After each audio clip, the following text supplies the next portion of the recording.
Hello and welcome to the Post to Post podcast. It is podcast number 33.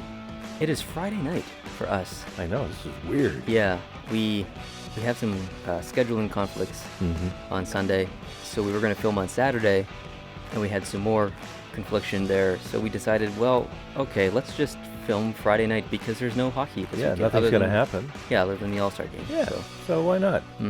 And next weekend is the Super Bowl weekend, I believe. Right. I was going to wear my Super Bowl hat, but I got this NASCAR hat in the mail, and I figured, gosh dang, I better put her on, get her done. I didn't know you was an Austin Dillon fan till just there now. Yeah, I just like the number. You think we could do a whole podcast with this accent?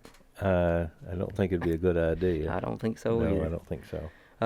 So even though this was a short week in hockey, there's still a lot to talk about. Oh yeah, a lot happened. And we have some, I wouldn't say really important, but very, very interesting stories you have over there about some very specific players. We're going to talk about some goaltender interference, a little bit more about Brad Marchand and the All-Star game, some upcoming videos on the channel, and that game last night between Montreal and Carolina. God. And a few other little things, I think. Sure. So the first thing on my list is the goaltender interference. Right. I can't, I don't know if I can take it anymore. It's unbelievable. The inconsistency is to the point now where I've given up. Yeah. Like I've literally given up my opinion on what I think is goaltender interference and what's not, because it is absolutely ridiculous what's going on. You know, I think the way to, and I believe I'm about to say this, but I think the way to fix this is to go back in time to when any offensive player cannot be in the crease. Period. So like the IIHF rules? Yeah. Kind of. But going with that, if the goalie is out of his crease, he's fair game. To be hit? To be anything. I've always had that opinion. You know, the crease should be a safe zone for the goalie. And if he's going to stay in his crease, he can stay safe. If he's going to get out of his crease and go behind the net and someone checks him, they check him. And that way the goalie will stay where he belongs, and the forwards will stay out of where they don't belong. So you think there should be the whole no skate in the crease thing, like all the way back to that nonsense? Well, that was nonsense, but when you compare it to this nonsense, I don't know if it's any worse. And I'm starting to wonder whether maybe a skate in the crease that has a possibility of affecting the play, maybe the rule could be loosened a little bit like that. But really, and people are going to think this is stupid, and even if I listen to this 10 minutes from now, I'll probably think it's stupid. But I haven't given it a lot of thought. But the way you introed the topic, I got thinking, well, yeah, you're losing your mind about it. And what's the way to solve it? It certainly better replays, more stoppages for replays, more subjective decisions in Toronto. That's not going to help. No, I don't. They need to reword how the rule is written, number one, because I want to talk about specifically the Toronto goal that was called back on them against Colorado, and then the goal that was called against them, are called good goal, that Anderson led in. That, in my opinion, it was against Chicago, and it should have been no goal. So 2 calls that went the wrong way for Toronto, and I mean, I was cheering for Colorado in that game. I was cheering for Chicago in the other game. I'm not being weird about it. I wanted Toronto to lose, but not like that. No. But like that first goal against Colorado, by the rules, and I read the rules straight out of the rule book. By the rules, it was actually a good call. It should have been no goal. But based on how they are calling goaltender interference from like the beginning of this year and even last year, that's no goal. And that's the whole problem. They're inconsistent, completely inconsistent. They need to not leave it up to the refs on the ice. They need to have 5 guys in a room in Toronto or New York or Chicago or wherever, and they need to be sitting there and waiting for these plays to come in every night. And a play comes in, and they each vote whether it's a goal or no goal, and then that's it. I'd be okay with that. And those 5 guys are in different rooms. Oh. They cannot talk to each other. Oh, wow. Oh, that's interesting. So these 5 guys have to make the opinion, they submit it, and it goes straight down to the box of the game, and then they tell the ref, and the ref announces it, whether it's a goal or not. Okay. So there's no collaboration or Wow. anything like that. No discussion. There's no discussion in between people. Wow. Yeah, they Well, give that's their interesting. yeah. That's an interesting idea. It's no wackier than what's going on now. I just I It's not wacky at all, really. But, it's just very frustrating. well, it is very frustrating. And one thing I liked about the whole skate in the crease thing is that it's cut and dry. It's either in the crease or it's not. That's true. And that makes it a lot easier to make the decision, even if the rule is dumb. And I do think skate in the crease is dumb if the skate being in the crease is not changing any opportunity for the goal to be scored or not be scored. But, and I think the rule used to be applied where if the puck got in first, then anybody can go in the crease if the puck's already in there. I guess I'm okay with that. But if the goalie needs a safe zone and not get run over, and it's happening, then the crease needs to be a more protected place. And if it's going to be a more protected place, there has to be a penalty for not leaving it protected. And the goalie needs to have a safe place that he can go and not get smashed into. And that is not behind the net. If he goes behind the net, fair game. I agree. I completely agree. If a goalie leaves the net, they should be able to hit and be hit. I've always had that opinion. Yeah. But I don't want to say disagree with you, but No, I hope you do. I don't think it's really a disagreement. It's the fact that if we look at the whole skate in a certain area thing this year with the offsides, I mean, just going back to is the skate off or on the ice, is the skate in a specific spot? Like that's driving me crazy too. Yeah, that's whacked up So, bad too. That's terrible. Yeah, I know. It's very frustrating. It's very, very frustrating, and there's nothing that we can do about it. No. Because it's all up to the GMs when they meet with Gary Bettman and the owners or whoever goes there, and they have these meetings to decide on new rules and all this stuff. And I don't know.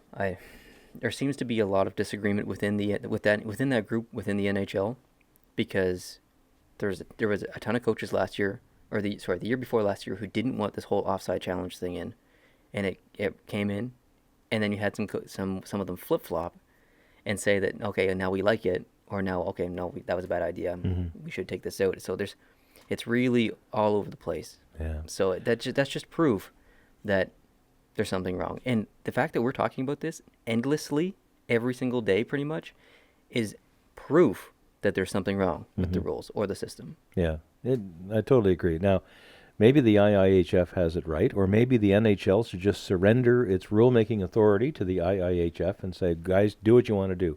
That's what FIFA does in soccer. Everybody's a FIFA child in the soccer world, no matter what league you're in. FIFA gets to describe what the rule's going to be, and that's what it is. Maybe the IIHF should have the same kind of power over all hockey on the planet. And maybe people will be upset about that, but there's things in the IIHF rules that I like. For one thing, when you lose your helmet on the ice, you have to go straight to the bench. You can't still play. Right. When a goalie gets hit in the mask with a puck, Automatic it's blown whistle. down. Yep. Those things, I think, are safety-based. I think they're wise. They do contribute to stoppages in the play, maybe. But I like them because they're based on safety. Let me ask you this. Do you think there's a conspiracy in the NHL against certain teams like Toronto? I don't. I don't think there is. I understand how a lot of passionate fans would think there are, because they want to try to explain an extended losing record on something other than the culture of the team, the chemistry in the dressing room, the coach, the GM, the draft, whatever. And they've run out of other excuses, so they'd rather say conspiracy. But I don't buy it. I don't think there's a conscious plan cooked up by some people in a dark basement somewhere to make it impossible for the Toronto Maple Leafs to do well. They've done well. When Toronto was ahead of Boston in that series, they could have wrapped that up. Even in Game 7, they could have wrapped that up. Toronto almost made it to the finals in '93. There's been other times, and Toronto's done fairly well. Even last year, playing Washington was a great series. So, no, I don't think so. I agree. Okay. Yeah, I don't think there's any conspiracies or anything, but No, there's a lot of runs of dumb luck, bad luck and good luck. But that's all it is. I think I think the NFL, on the other hand, compared to the NHL, there are some very questionable things going on within that whole organization. Yeah. The NFL, there's something's not right. It starts with the whole. It starts with the refs. It goes to the teams, and it goes to the owners. Like it seems to be everywhere in the NFL. Yeah. And it kind of worries me You know, because I don't want the NHL to catch that disease. no, no. And when the money becomes so big, that becomes attractive to try to NFL fiddle with things, right? Yeah, I think the NFL makes like 14 billion a year or something. It's crazy. Insane. It's But crazy. I had lunch today with a New England Patriots fan, and we jokingly talked about the suspension last year with Deflate Gate and all Right. that. And he used the fact that it was only a 4-game suspension as proof that there's no NFL conspiracy to elevate the New England Patriots higher than they should be. And I used the 4-game suspension as evidence of the opposite because it should have been a 10-game suspension. You know? Anyway, we're just having fun with it. But Speaking of suspensions, and this is on my list kind of as well. Yeah, roll it on.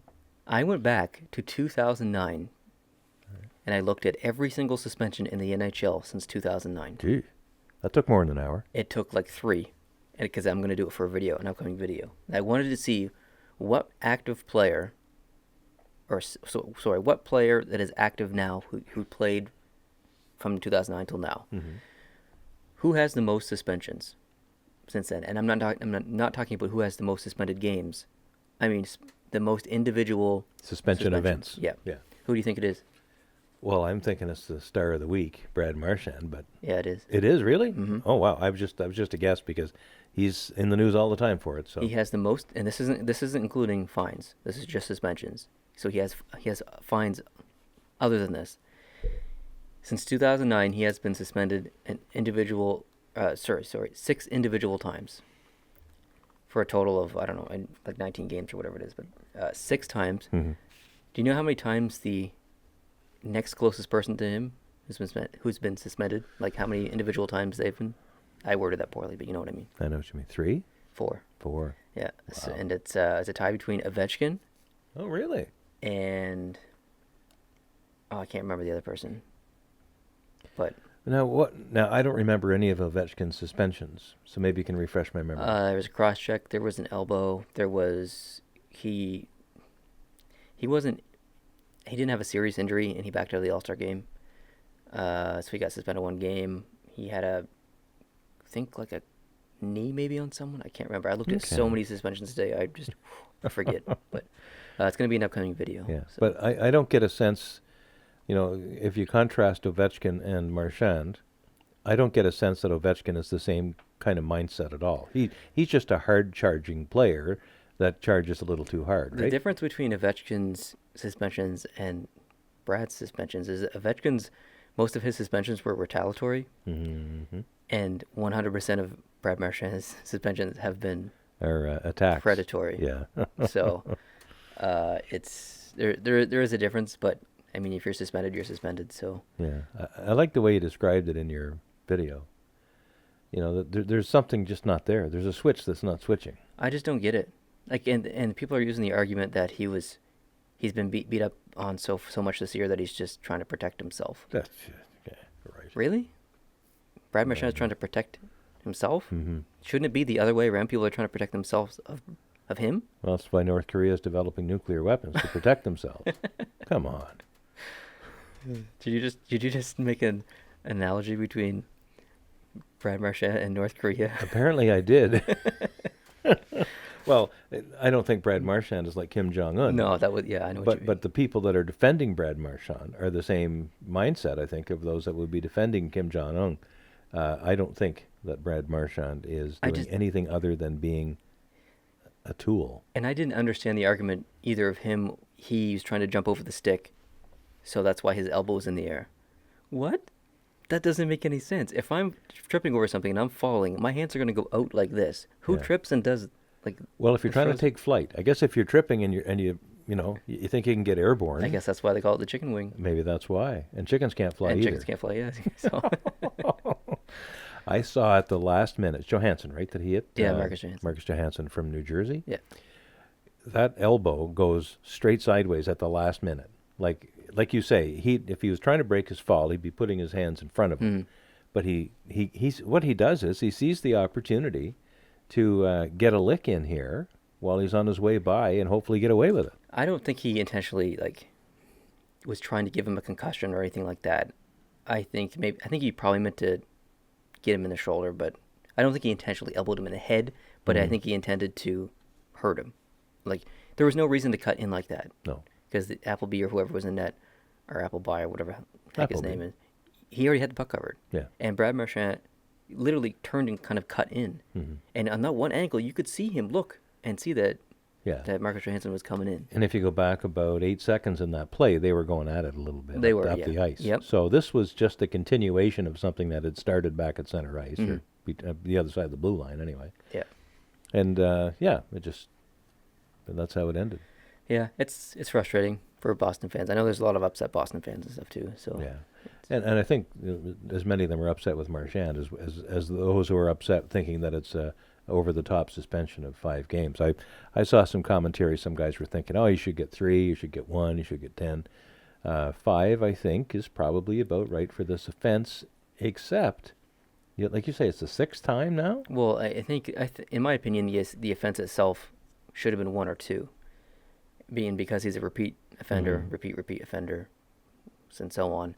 He should have gotten at least 5. Yeah, He's been suspended 6 times since he joined the league, yeah. more than anyone else in the past 8 years. You throw the book at him, make him an example, and also don't let him attend the All-Star game. Yeah, that, to me, is completely crazy.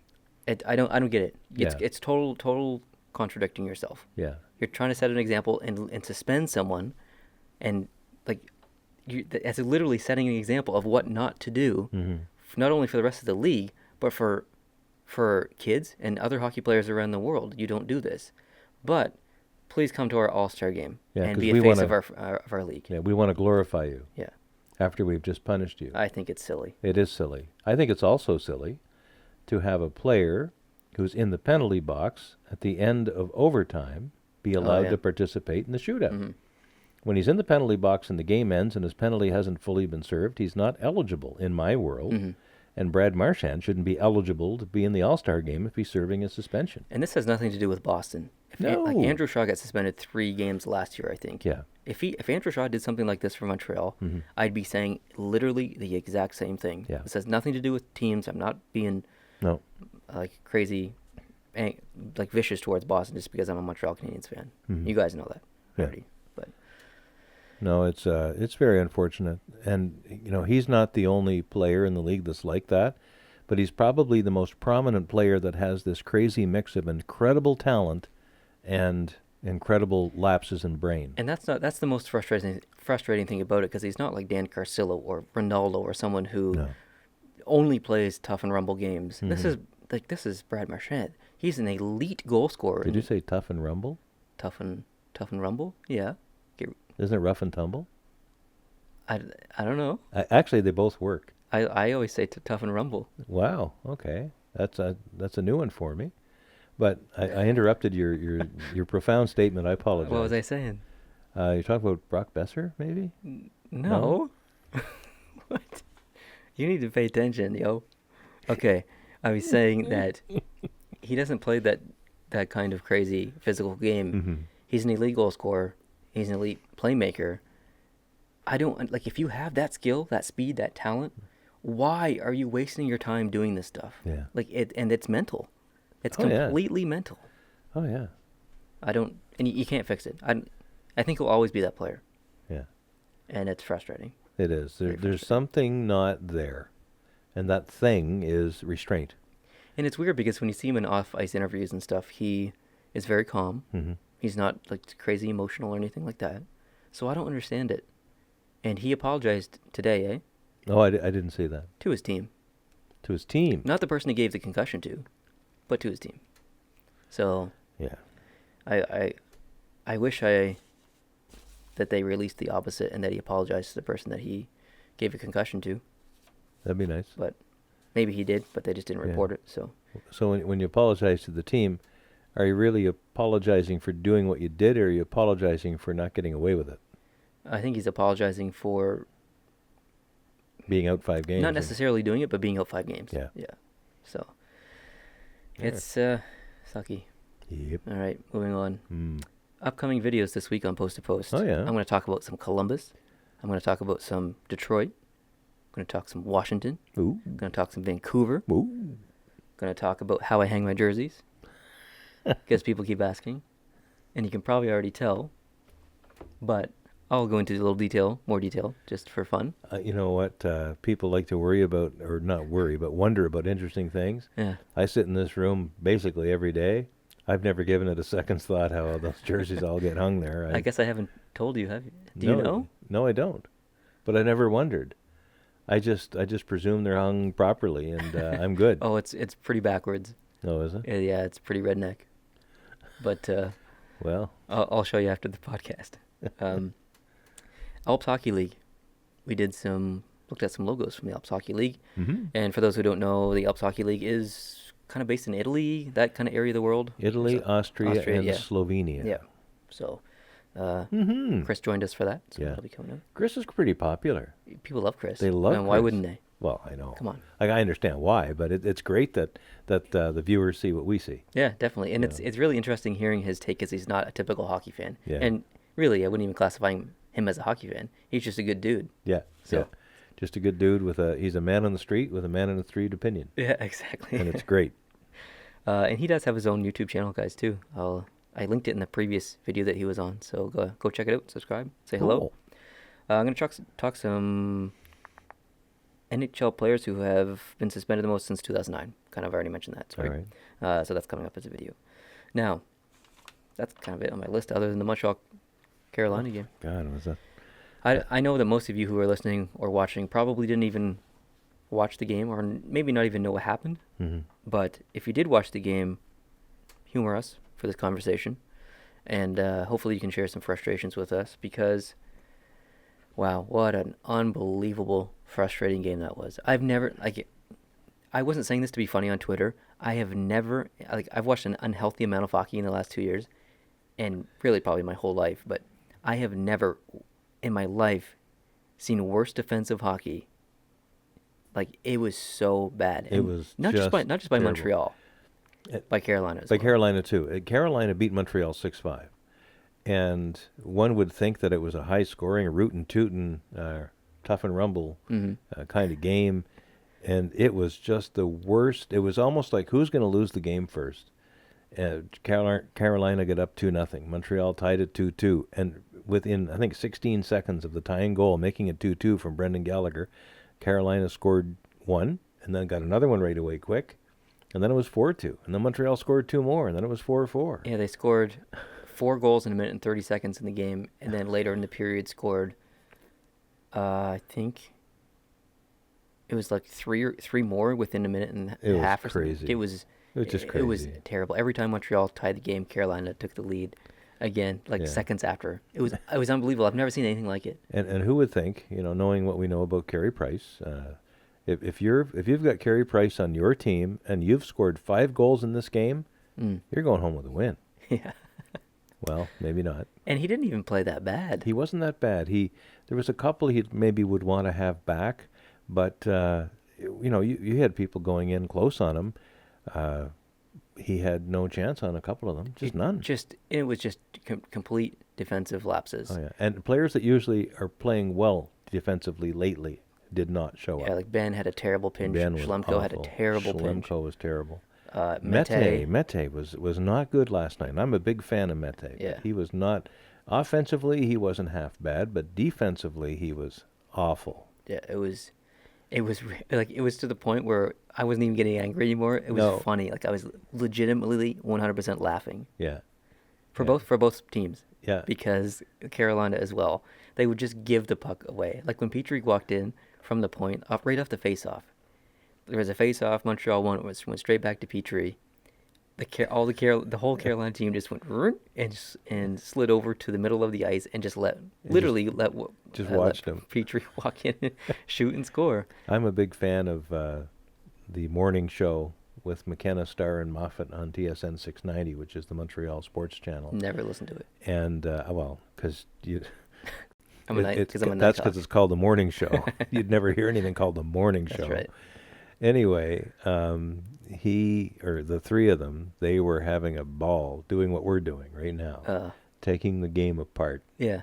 and breaking it down into its gross elements. and it was gross. It was just absolutely terrible. And the first period, even into the early part of the second period, was very, very just inconsistent and mistakes. And who made the fewest mistakes is the team that got the goal in that shift. Yeah. And it was just awful. And, look at the coach, look at Claude Julien. And we're not professional lip readers, but it was pretty easy to see what he thought of the game. And then when Montreal did get good opportunities and a player with a clear shot at the net, it was always the turtleneck wearing fool, Thomas Plekanec, with the worst shot in the National Hockey League. Either he misses the net by 5 feet or he's straight in the crest of the goalie. Yeah. I've never seen anyone with a more ridiculously bad shot than him. Terrible. If you had him at the All-Star game in the skills competition, you'd want to put the targets around the outside of the goalposts, and he'd walk away with it. Oh, totally. He'd be awesome. Absolutely. Anyway, it was frustrating, but now Montreal goes into the All-Star break, sending one player to the All-Star spectacle. Why is Carey Price at the All-Star game? Because of who he used to be. But why? That's the frustrating thing, and like we talked about this, I guess. Was it last night? Yep. Why do we have people going to the All-Star game who are like, whoever goes to the All-Star game should be having a good year. I don't care if they're a big name star. Why isn't William Karlsson there from Vegas? Yeah. He's one or two goals behind Ovechkin, and you're not going to send him to the All-Star game? Are you kidding me? And why is Carey Price there? Yeah. I know the Atlantic's bad, but you're telling me that there's who's the goalies going from the Atlantic Division? Vasilevsky and Price? Yeah. Anderson wasn't good enough? Is Rask going? I honestly don't know. I honestly don't know. How is Carey Price going before Rask or Anderson? Because of who he used to be. So every team has to have one player, right? Yeah. So who do you send from Montreal if you don't send Price because he's having a bad year? Nobody. You can't send Weber because he's injured. You can't send Pacioretty because he's invisible. Yeah. You can't send Plekanec because turtlenecks are banned at the All-Star game. I would send... Can't send Durant because he's having a terrible year. I would send Nicola Deslauriers. I would too. Heck yeah. But really, there comes a time when your team is doing so poorly that the one player per team rule should not have to apply. It's like the year when Carolina was doing just god-awful. I think it was maybe 3 or 4 years ago, and they sent Justin Falk, who was just should not have been there whatsoever. I think it was him. And it's just why? You're just come on. And I think someone really, really good was sitting home. This year, Phil Kessel's not... Phil the Thrill Kessel is not going to the All-Star game. What kind of world do we live in when the hot dog hamburger eating Phil Kessel can't attend an All-Star game? That's terrible. I would be upset about it if I cared more. And I don't care very much. And I think that's why it's almost a joke. Now, correct me if I'm wrong. And I may be wrong. I have been wrong a few times in the past, but don't tell anybody. In Major League Baseball, when the National League and the American League play in the All-Star game, it's for something. Isn't it like that in... No, it's not basketball. But it's... I think the All-Star game in the NHL used to be... it was an actual competition. It actually meant something. I think back in your day, in the 20s or whatever, and that was... The 20s. I don't know, up until I think sometime in the 1950s, the All-Star game was the Stanley Cup defending champion against the All-Stars from the rest of the league. That's what it used to be. Now, at some point it became, probably maybe in 68, I don't know, but it was East versus West, or Campbell versus, the different Prince of Wales Conference versus whatever. But in Major League Baseball, if I'm not mistaken, when the two leagues play off in the All-Star game against each other, the winning league gets home field advantage in the World Series. If you had the All-Star game set up so that it was a straight East-West contest... That'd be really interesting. I think it would be great. That's a good idea. Thank you. It's not mine. Oh, yeah, it's not your idea. Stole it. I wasn't thanking you. But if they could actually, something was on the line. Now, of course, if something's on the line, the players are going to play hard, and one of them might get hurt for no reason because it's not a real game. Well, that's all true. And so if the players are not going to play to their full capability, then what the hell are you doing? Why are we here? It's just a waste of time, really. It's a total waste of time. The game itself, skills comp, I like. I just like the conversations. I like seeing the guys laugh with each other. Yeah. Like, that's literally all I like. And that happens in the skills competition, where they're all standing around the boards and they're yakking and they're having a great time. Yeah. Leave it at that. Let them go home. If I was Carey Price, would I even want to be at the All-Star game? I would feel self-conscious about even being there, given my record. Absolutely. And I'm also missing a 5-day break while all my buddies, are sitting down in Tampa or Barbados or wherever they are, soaking in the rays. I'm walking around getting my picture taken, signing autographs, and having people drag me around by the hand. Do you know who Carey Price got his picture with today? No. Down in Tampa? No. Puppies. Puppies. I don't know why. It was on Instagram. I'm just seeing Tyler Seguin holding puppies in his arms, and then Carey Price holding puppies in his arms. I'm like, what's going on here? I love puppies. I love puppies too. They were super cute. But why? I guess I didn't read what it was for. Maybe it was for, I don't know, dog food, puppy shelter or something like that. I don't really know. Yeah, and it wasn't for something like that. I think it was like a charity or something. Oh, okay. Well, that's good, but still. Still, why? Why? But anyway. Yeah. It was cute, but I don't know. I just didn't get it. I didn't get the relation. I don't think I'll be around much in the All-Star games because they play actually 3 or 4 games, right, on Sunday, games. I don't know, something like that. And so, I know you're going to PVR it, and I'm going to be out at a thing. I won't be home anyway. Okay. I'll miss them both. Yeah, I probably won't even watch even a recorded version. If I'm around in the skills comp on the Saturday night, I might watch that just to see them dipsy doodle and have the fun that you were talking about, because I like that part too, to see them be real people. And this is something that may come up a little bit later in the podcast today, but one thing that I'm going to try to remind myself more of, we can sit here and be critical all we like about, critical of players and work ethic and that, but hockey players and really all professional sports players, their job is being in front of the public all the time. And very few people, I know I wouldn't like it, if the entire world was watching me do my job every day and pointing a finger at me when I screwed something up or I, saved a file in the wrong folder or something. And to have the entire world criticizing your every move when you're doing your job, that can't be easy. Oh, totally. We're jerks. Yeah. Absolutely. And I'm just going to try to remember more consciously my jerkedness and try to temper my comments. And one of the comments will be coming up in the context of Derek Engeland's story and David Perron's story for the Las Vegas Golden Knights, and how they got on the team and what their experience has been like on the team. And you see them, these are articles they wrote themselves, coming from their own internal perspective, and they're just real people. They're ordinary folks with ordinary struggles, and we forget that sometimes. So it's, the All-Star game is just more of that pedestaling of people, and it's just too bad. I don't know. What would you think of, this will never happen because of what you mentioned earlier with the injuries. What if the best team, or whoever won the Stanley Cup this year, and whoever came first in the KHL, whoever won that cup, whatever that cup's called, and whoever won the SHL Cup or whatever that cup's called, and then the Finnish SM Liga or whatever that's called, what if they all played in a tournament together? I don't think that would ever happen based on the whole injury thing. Because when you're taking a Stanley Cup team that has just gone through a grueling 3 months in the playoffs and then ask them to play another tournament, which will probably take 2 weeks, that's 2 weeks out of their rest time. That's 2 weeks out of their celebration time. And we've seen Stanley Cup teams come back the next season and be so tired. Just bagged. Especially bagged. A year when there's a World Cup or, World Championship of Hockey in September. And, yeah. Oh, man. So for that reason, it'll never happen. But it'll be cool to watch. It'll be a lot of fun.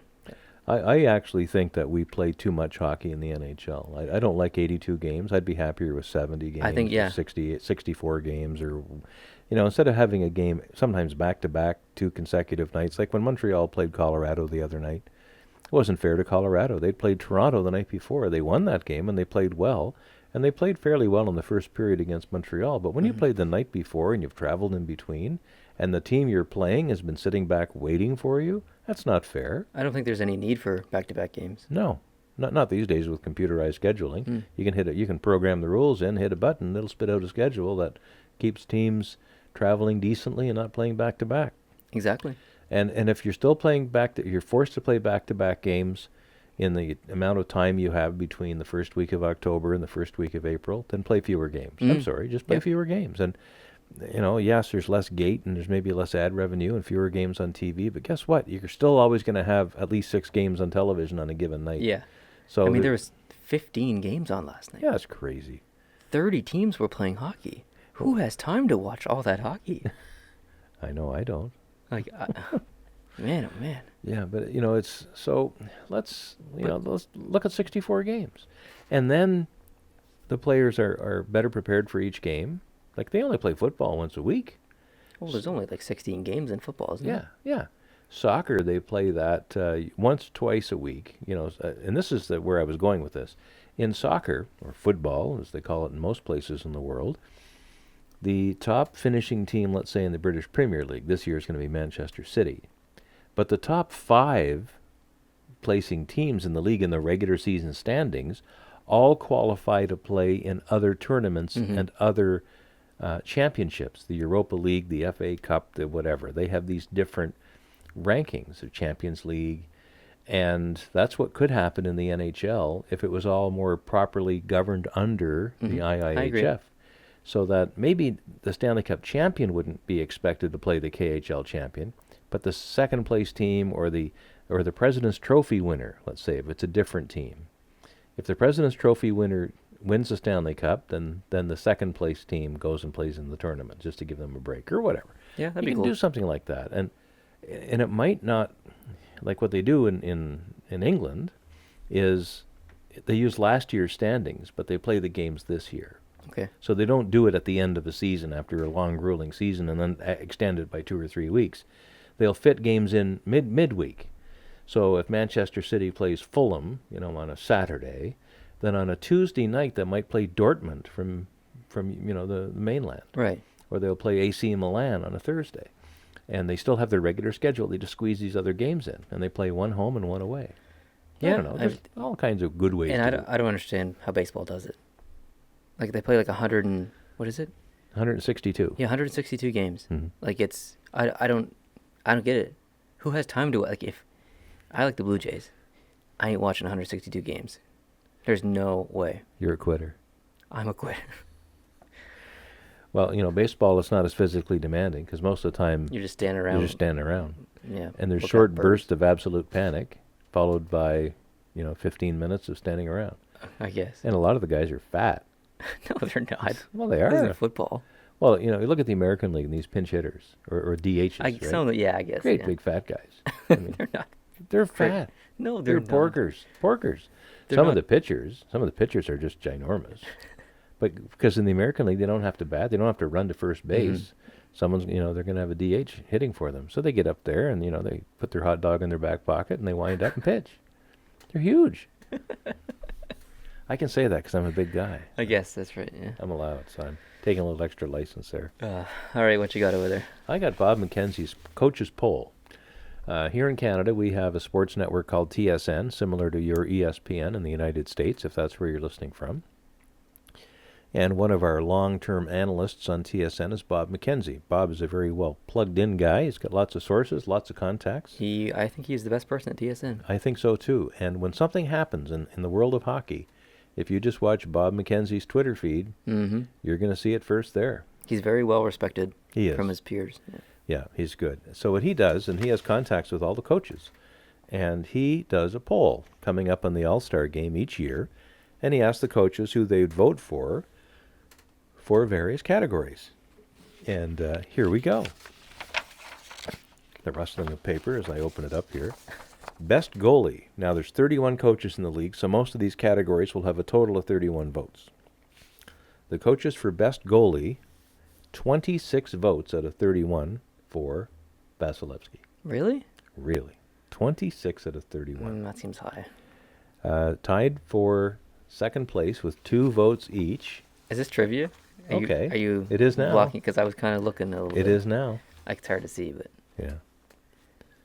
I don't know. Bob Oh, and Hellebuck. Oh, nice. And 1 vote for goaltender. Fleury? No. Oh, I don't know. He's going to the All-Star game. Price? Yeah.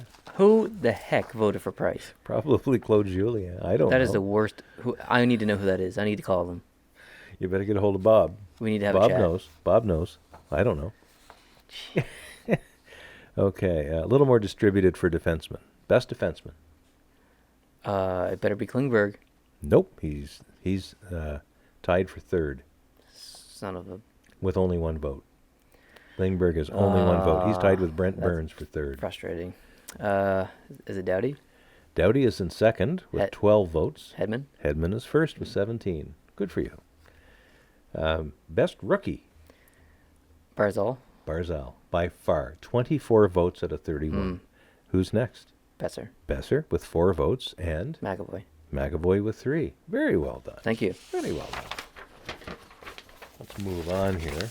One of these you know the answer, so I'll save that to the end. The team that the coaches think is going to be the Eastern Conference champion. Oh. When did they vote this? Just like this past week, probably. I'd say Washington, I guess. No. Oh, duh. Tampa. Okay. I don't know. I completely forgot about Tampa. I don't smell any smoke in the air, Yeah, but no, you're smoking something. I don't know Okay. why I forgot about Tampa, but Yeah, Tampa Bay. 2nd place is Washington. no. Boston. Yes.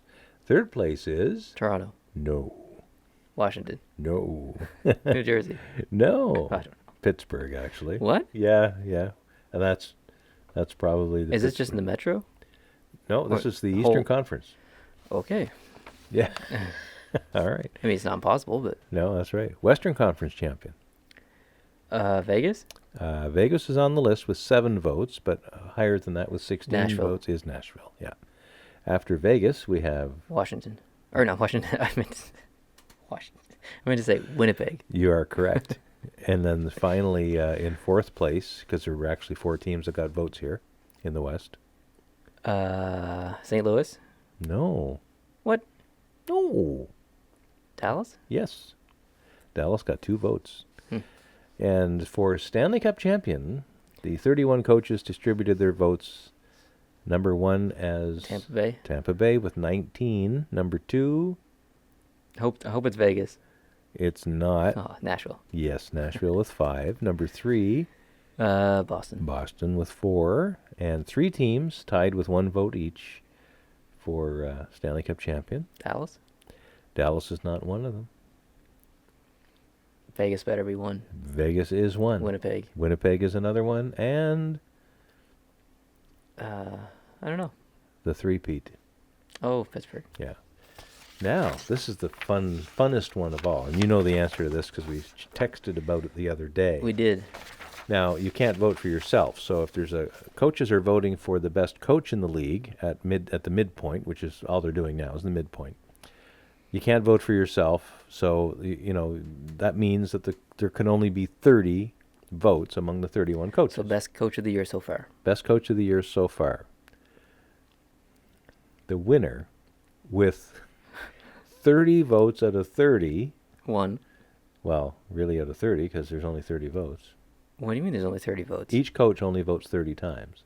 Now, Wait, what? the- That doesn't make sense. well, each coach has only 30 others to pick from. Should I put it that way? Okay, yeah, but Yeah, but we don't know who he voted for because he obviously had a vote, and there's no other coach with any vote, and you can't vote for yourself. So Bob is only reporting 30 votes for Coach of the Year. so he has not released who the first, He's not released who the other, who Gerard Gallant voted for. 'Cause Gerard Gallant- Everybody else voted for Gerard Gallant. Everybody. every other coach. Every other coach, including, therefore, the coach of the Florida Panthers. Yeah.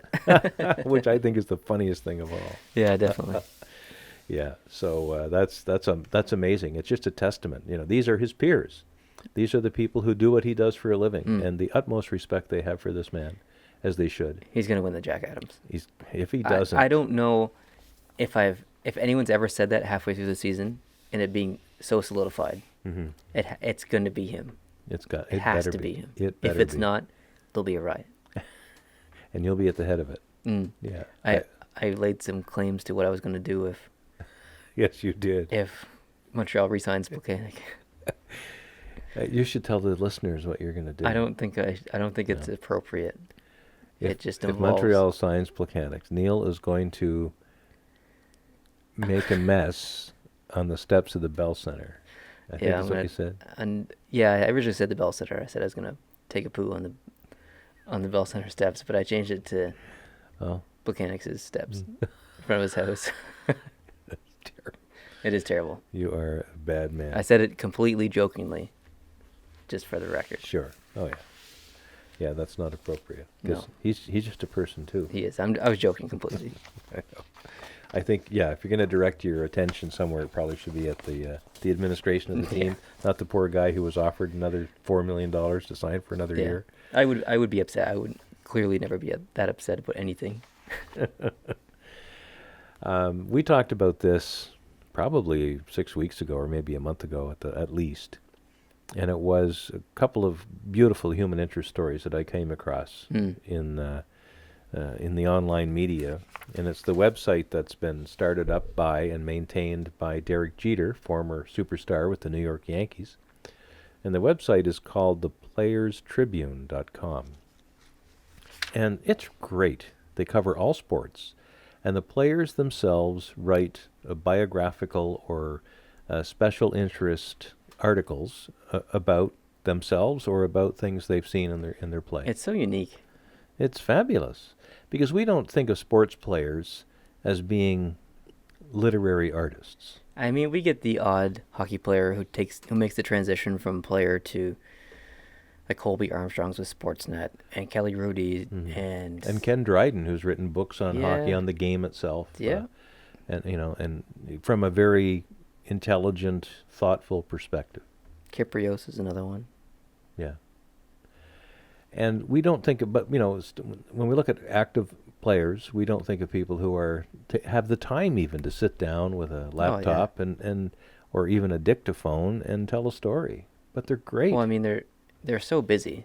They're always on the go, and anytime that they're not playing hockey, or traveling with the team, or practicing, whatever, they're probably going to want to spend time with their families. I mean, I assume. Yeah.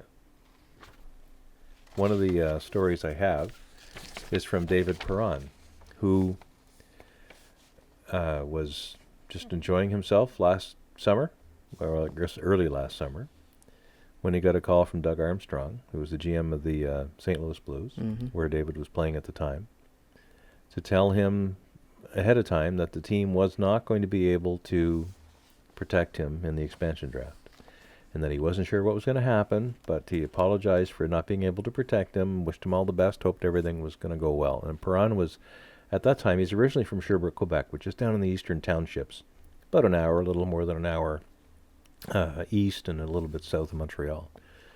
And he was a professional hockey player, obviously. He had some money that he had saved, and he had always wanted, when he was younger, to build a house on a lake, which he had done. And it was the first house he really owned, was this house. And he was sitting out in the lake in a boat, and his cell phone rang, and it was Armstrong on the phone saying, "We can't protect you," and his whole world just kind of went blank at that point. He just kind of sat on the boat and thought about life. Yeah. And a few days later, the phone rang again, and it was Armstrong. And sorry for the rustling papers in the background, but I'll forgive you this time. I don't have all this in my head, I have to read some of it. And Armstrong phones him back and says he thinks it's pretty certain now that Vegas is going to pick him, and all the best. I presume that Armstrong must have been working a deal with Vegas to, have them not pick somebody else, or some consideration that we'll never know about, maybe. Anyway, it started to sink in that this is really going to happen. So he knew Marc-Andre Fleury, and he knew Fleury was going to get picked as well. So he texted him, and he said, "Vegas." And Fleury texts back, "Vegas." So they're going to be teammates. One of the things that really excited David Perron was the fact that Gerard Gallant had already been picked as head coach of the Right. Golden Knights. And well before, Mhm. like months. Oh, yeah. Months before.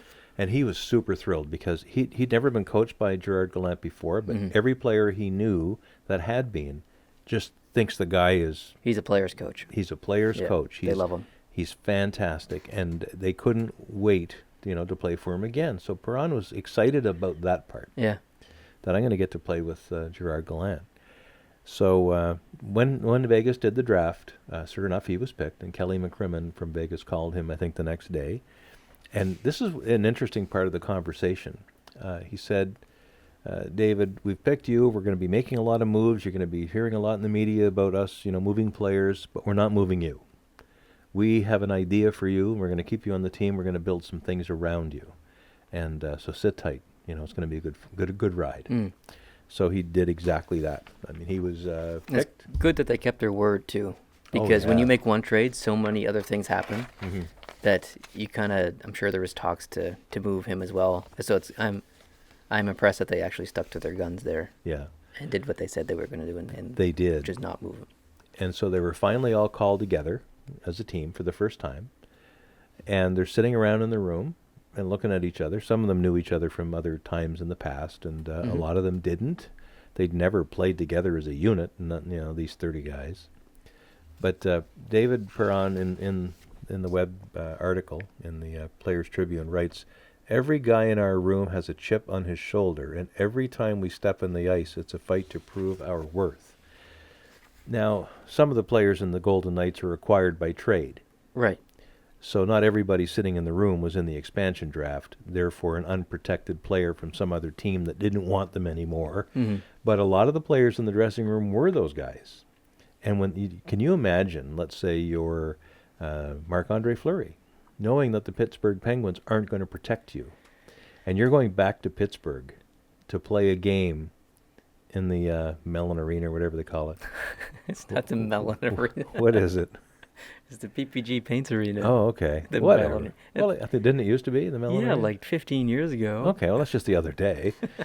So you go back into the Mellon Arena, and and you're Marc-Andre Fleury, and you're playing the team that said, no, we don't want him. You're going to probably play your hardest in that game. So think about that. For all the other 30 teams' games that you go to when you're on the road, almost, not all, but almost every single time you're skating out on the ice, one of your players has a point to make. And you want to help him make that point. Let's win it for blank. Let's win it for blank. Let's win it for the guy who was cut and didn't do it.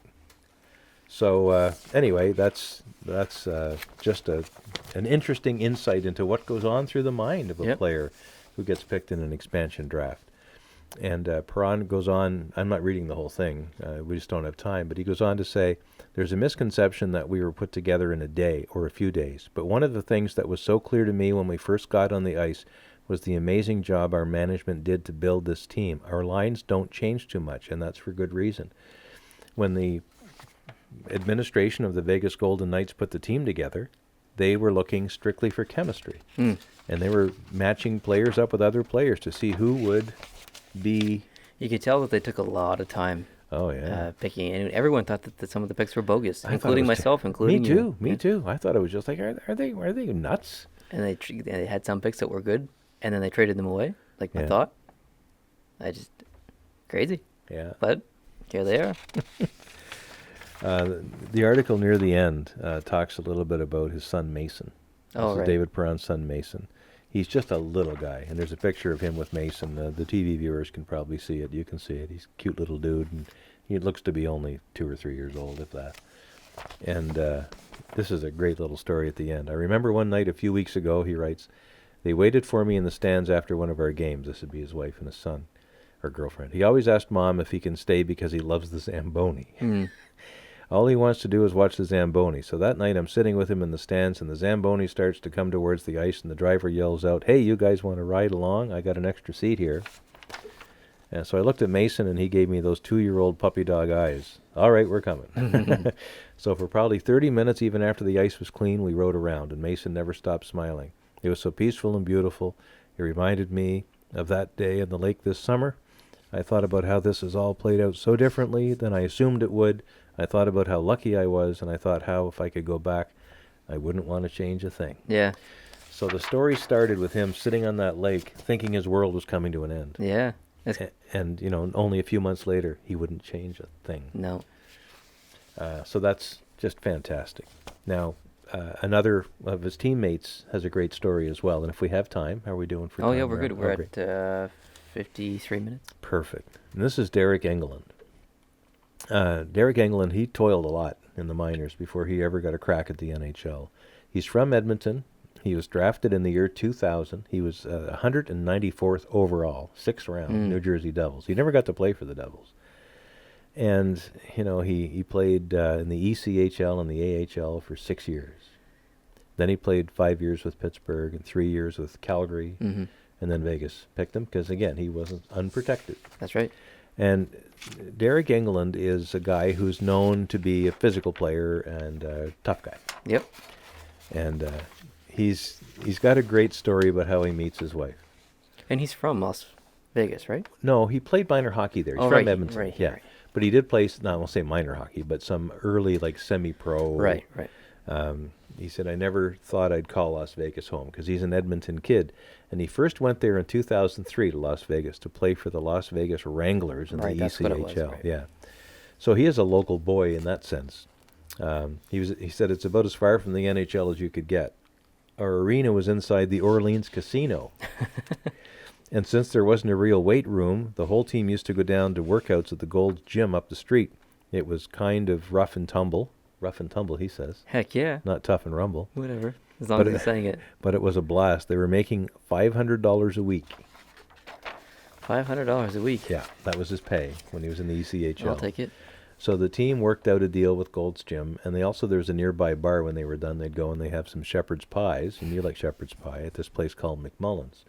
So he's in McMullen's, and he sees this girl. She's really pretty, and she's sitting at the bar with some friends.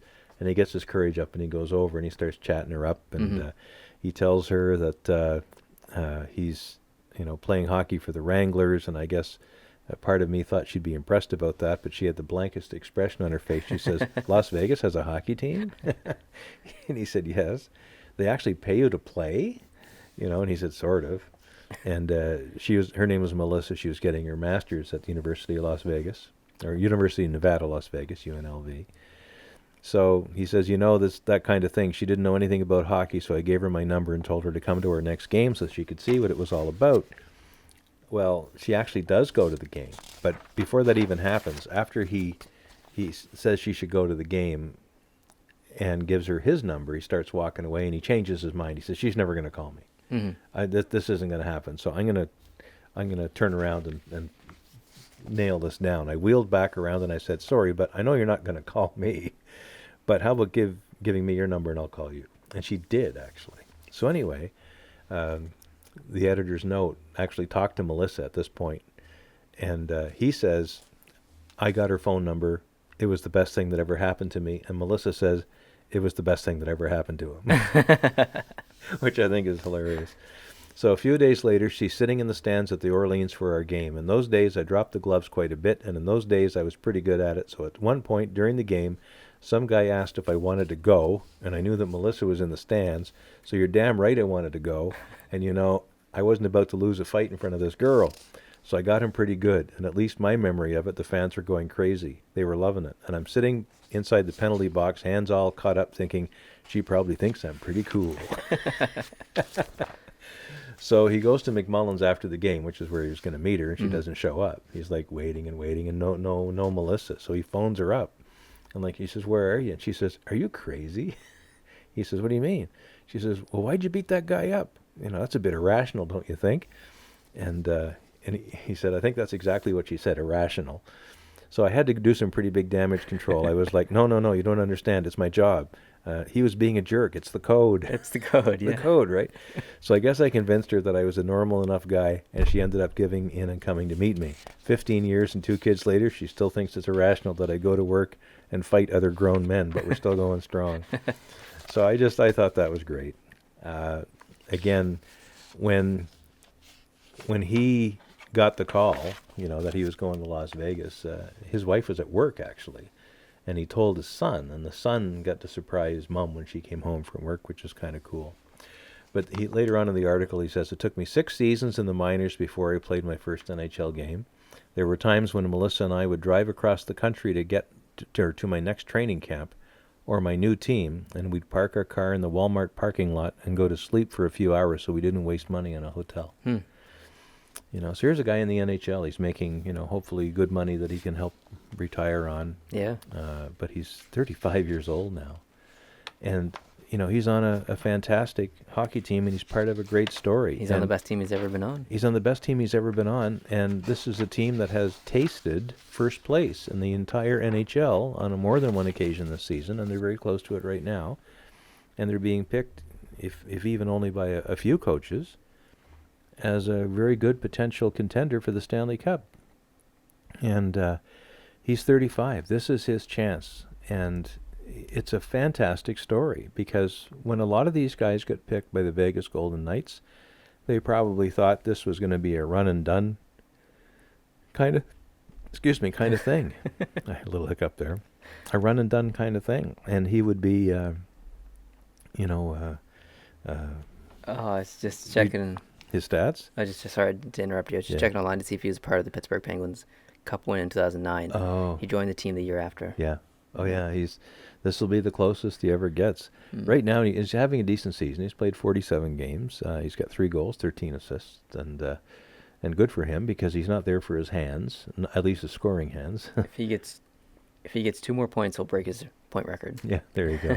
So what a fantastic story. I just think it's so super that some of these players that probably thought the call from Vegas was a turning point for the worst in their lives are now finding themselves on the right of their lives, sitting in a dressing room full of unbelievable energy and positivity, and playing for a coach that's renowned as, the best in the business. It happens to be from PEI. I'm sure that's no coincidence. But it's just amazing. And these are just 2 of 30 different stories, or 25 stories. Exactly. Of players who've ended up with Vegas and probably will take to their graves, hopefully a long time from now, before that happens, that this is likely the best year of their lives. Could be, and I'm very curious to hear other stories as well from the other players. I hope that they get the opportunity to tell their own personal story, whether it's on that website like they did, or in an interview after the season, something like that. But and every player in the NHL, with a few exceptions maybe, because some are rich kids, that have the silver spoon thing, and they've been lucky. Because their talent was identified so young that they've been playing in, elite areas for a long time. But most of them are like these guys, and their wives, and their kids, where they toil through, flea bag hotels and playing for next to nothing, and then the light shines on them, and it's just fantastic. There's a lot of parallels in entertainment, and whether it's acting, if anyone can't appreciate that, then you're probably got no soul. If you do appreciate that, and you've never heard, and this will be totally foreign to you, but I encourage you, even as a young man, to look up a song by Lacey J. Dalton, who's a country singer, called 16th Avenue. Okay. And the song is about people who toil in what they do, what they love to do. And then one day it actually works. Anyway, that's all I'm going to say. Interesting. Very interesting. I'll definitely check it out. Do you have anything else on the agenda for today? I do not. All right. Well, I think we should wrap it up there. We're at about just over an hour. Perfect. So, I like it. Yeah, special Friday night podcast. Thank you guys for watching or listening. If you're watching on YouTube, hope you can hit the subscribe. Oh, snap. I forgot something. Oh, the fish. Fishbowl. Oh, right. Fishbowl. Okay. You choose a fish. I'll choose a fish. Right now. No, I mean like you choose a fish right now. Okay. Then I'll do the cut. Oh, okay. Sorry. All right. Oh, a blue one this time. Okay. Now we can roll the intro.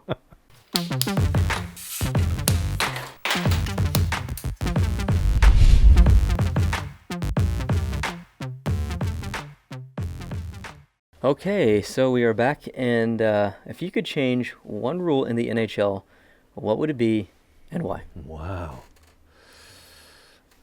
The list would be so long. We kind of had a conversation earlier. We already did. Kind of already covered this. Yeah, but if I only get one chance to change something, is that what I want to change, or do I want to change something even bigger? Here's what I would do.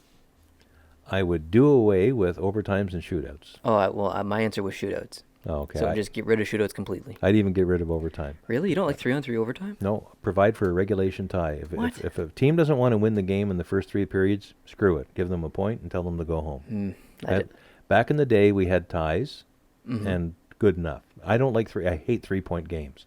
So either if you keep overtime, 2 points for the winner and the loser gets nothing, or keep ties. I don't like 3-point games. Yeah, I'm okay. That's the killer. I'm okay with that. I'm okay with the 2 points. The 2-point thing. For the overtime. But I love 3-on-3. It's amazing. I don't know how you can't say that you don't like that. I love watching it, but I just don't like what it does to. I don't like how it influences the standings. You would like it if the winner got 2 points and the loser got nothing. Yeah. Cool. All right. That's that was easy. It was not mine, but mine is just to get rid of the shootout. I hate it. It's ridiculous. Yeah. It's not an individual sport. It's a team sport. You win as a team. You shouldn't have to win as an individual. I think it's stupid. I totally agree. So, well, we're kind of in agreement there. Yeah, I'm in the same ballpark there for stuff. Yeah, so cool. And there was no name attached to this one. It kind of came in anonymously via email. So. All right. Yeah. Cool. Thanks for watching, guys, on YouTube. If you're new here, hit the subscribe button. If you like this podcast, hit the like button. If you're listening on iTunes or Google Play Music, you can rate us, leave us a rating, leave us some feedback. That'd be awesome. If you want to contribute on Patreon and help us out there, that'd be awesome. Links down in the description. If you want to send us any letters, tell us your story, that's in the description too. So thanks, guys, for listening and watching, and we'll see you next week for podcast number 34. Adios.